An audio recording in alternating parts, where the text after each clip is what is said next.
One, go. Hello, I'm Dr. Continenza, the Curriculum Director of the Garfield Heights City Schools, and I'm here today to read you Chapter 10 from The World According to Humphrey by Betty Burney. Chapter 10, Garth versus AJ. If you have dogs or cats, you have to be very careful not to let them get near Humphrey, Miranda warned the rest of the class when we returned to room 26. You can say that again, I squeaked, but she didn't.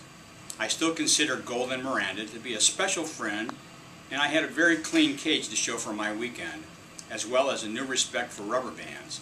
But I also decided that even though Miranda is practically a perfect person, I was not in a hurry to stay with her again. AJ raised his hand and Mrs. Brisbane called on him. "May I have Humphrey this weekend? We don't have a dog or a cat," he bellowed. "Lower your voice, AJ. I'll let you know on Thursday. There may be other students who want Humphrey as well." At least half the hands in the classroom went up as kids started shouting, "Me, me, me!" I was quite flattered, but for some reason the whole subject seemed to make Garth mad. Within minutes he shot a rubber band at AJ. "Ouch!" AJ complained loudly. When he told the teacher what had happened, Garth denied it. "Humphrey did it," he said. Gail giggled. Mrs. Brisbane did not. "I don't believe a hamster can shoot a rubber band," she said sternly. A lot she knows. The next day, Garth stuck his foot out and tripped Art as he went to sharpen his pencil. "I didn't do it. He's just clumsy," Garth protested when Mrs. Brisbane angrily scolded him. That same day, Garth pushed Gail at morning recess. He spent the afternoon recess inside. "Garth Tugwell, you're halfway to Principal Morales' office right now." Mrs. Brisbane sounded really angry. Garth just shrugged his shoulders. On Wednesday, Garth sneaked back into the room while Mrs. Brisbane went to the office during recess, and he headed straight for my cage. The two of us were all alone in the room. "Hello, rat. Why don't you just run away? Then nobody will take you home on the weekend," he said. He opened my cage door and grabbed me. "You'd like your freedom, wouldn't you, rat?" He set me on the floor. My heart was pounding. Thump, thump, thump. "Go on, rat, skedaddle." He gave me a little push with his hand. I scampered under the table. I wanted to say something, but for the first time ever I was scared squeakless. "Have fun," he said, and in an instant he was gone. I was pretty confused. For one thing, I didn't want to run away. I was perfectly happy staying in room 26 and having adventures on the weekend. Where would I go? What would I do? There was no time to waste. I scampered over to the cord that hung down from the blinds and grabbed onto it. Then I started the old swinging routine, back and forth, a little higher each time until I reached the tabletop. Back, forth, leap. There wasn't time to think about my queasy stomach as I raced into my cage, slamming the door shut behind me. Just then, Mrs. Brisbane returned. I darted into my sleeping house so she wouldn't see how hard I was breathing. I saw her look at the window, puzzled. She walked over to it, stared at the blind cord, which was still swinging. She reached out and stopped it with her hand. Then she shook her head and walked away. When recess was over and my classmates filed back into the class, Garth looked over at my cage, half smiling. But that smile quickly disappeared when he saw that the door was closed. He leaped out of his seat and looked into my cage. "Howdy," I squeaked at him. "Garth, please get back in your seat," Mrs. Brisbane told him. "But Humphrey," he protested. "Well, what is it?" Mrs. Brisbane was getting irritated. He's in his cage," he said. A few of the classmates giggled, but not Mrs. Brisbane. "In case you haven't noticed, he's always in his cage, Garth," she said. "Now get back in your seat." Garth did what he was told, but for the rest of the day I noticed him staring over at me. On Thursday, Mrs. Brisbane announced that I would be spending the weekend at AJ's house. "Yes!" shouted AJ, delighted at the news.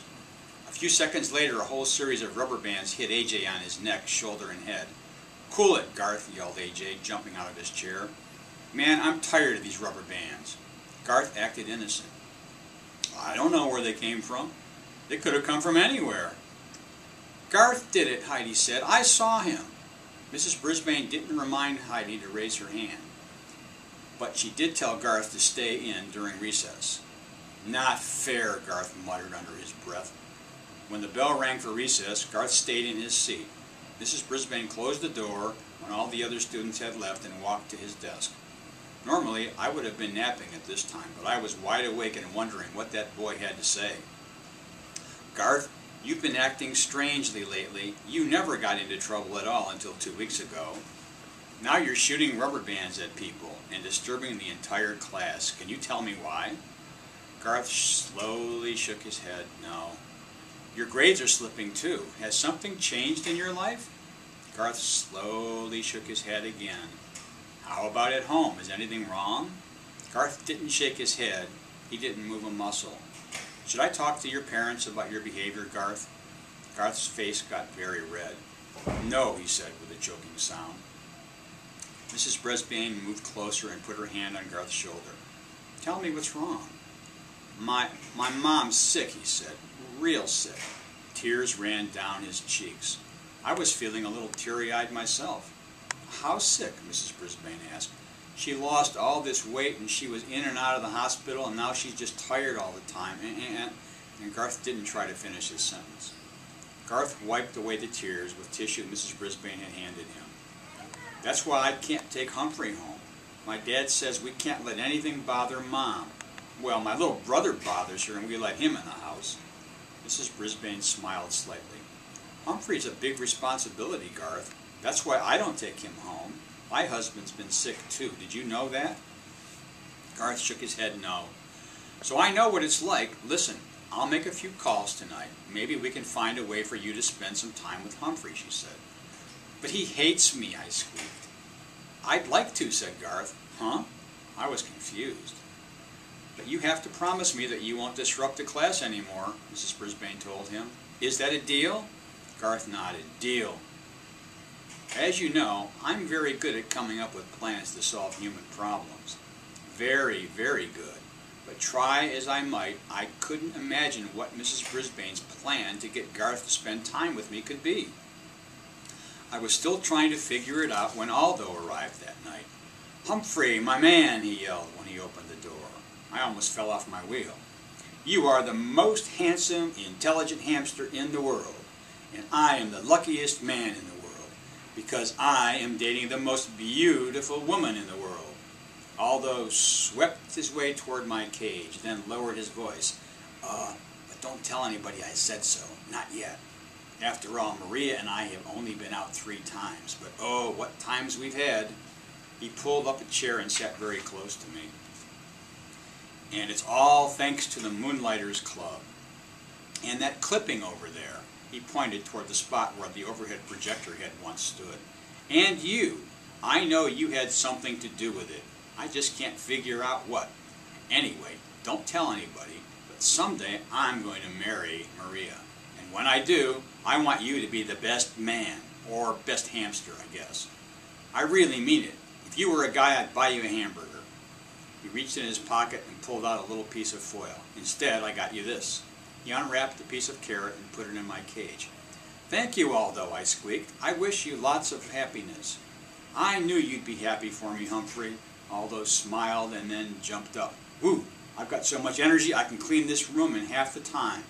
I could climb a mountain and not even get tired. I could conquer the world. He leaned forward and grinned through his glorious mustache. Ain't love grand? If you say so, I replied. I'd never seen anyone so happy before. The only thing that would make me that happy would be if Miss Mac came back.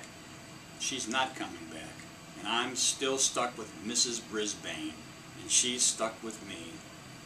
Say, what did she mean when she said she doesn't take me home because her husband's sick? Did she mean she would take me home if her husband wasn't sick? I thought about it all night and came up with this answer. No, no, no. She doesn't take me home because she doesn't like me. Maybe I'm lucky after all. Tip 10. Hamsters are incredible acrobats and climbers. They seem to defy the laws of gravity.